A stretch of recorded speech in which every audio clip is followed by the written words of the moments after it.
Hello students. Today we are going to discuss the format of formal letter. Okay student, there is two types of letter. First is formal and informal. Today we discuss only format of formal letter, not informal letter. Okay students, let's start. Point to be remember. That is very important how to write, because format is very important to write the formal letter. Okay student, first we have to write the sender address. But we have to write sender address. Sender address is written on the top left hand corner of the letter. You have to write all the things, that is sender address, date, receiver address, on the left hand side, not on the right hand side. Okay students, the sender address is written on the top left hand corner of the letter. In sender address, what is come? If the student, you have given the house number, street number, road number, you have to write that things in the sender address. Now next, what come? Now you have to leave one line after the sender address. Student, remember it, leave one line after the sender address. Then you have to mention the date. The format for writing the date is that for this tomorrow date is 27. Then which month is going on? That is August. Then you have to put comma, then the year. So that is a method to write date. First date, then month, then year. Okay students. Now after the dates, you have to leave one line again. Then write receiver address. Receiver address is who that person you are going to write. Okay, sender you are, and receiver that person you are going to write the letter. The receiver address is written below the date. First leave the one line, then after the date. In a receiver address, you have mentioned the designation of the person. Means if you are going to write the letter to the manager, then you have to write the manager. Company name.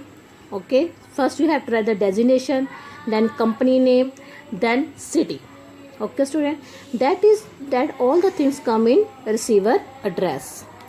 Now next is, after the receiver address, you have to leave one line. Student, after sender address, leave one line. After date, leave one line. Then receiver address, leave one line. Then we come to the main topic, that is subject. How to write the subject? Students, subject, most of the students write one or two lines in the subject, but that is not correct method to write subject. In subject, you have to write only write on which topic you are going to write. Means you have to mention only two or three. You have to mention 3 or 4 words in the subject. Not write 2 or 3 lines in the subject. Okay. Now subject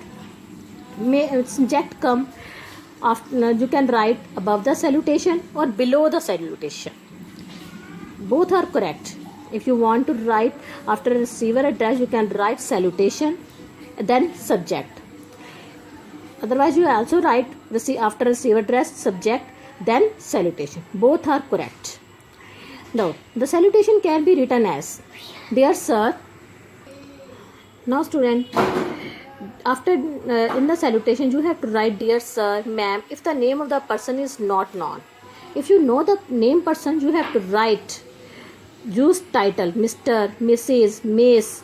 You can have to write these things if you know the name of the person. Dear sir and dear ma'am, you write if you don't know the person name. If you know the name of person, then you use this word, Mr., Mrs., Miss, doctor. Okay student, now we come to the next. We use the first name in case of informal letter of its person is known to us. Okay, we use a first name, Mr., You want to write Mr. Gupta, Mrs. You, as you want to write, you can write. Okay, student. Now the last is complementary clause. We use yours faithfully if we don't know the name of the person. Okay, student, that is the main point. Complementary clause that end in the letter. When you are close the letter, you have write yours faithfully, yours sincerely, your truly. But if you know the name of the person, then you can use the word yours sincerely, your truly. But if you not know the name of the person, you have to write yours faithfully. Okay, that is a simple method to write formal letter. Okay, student.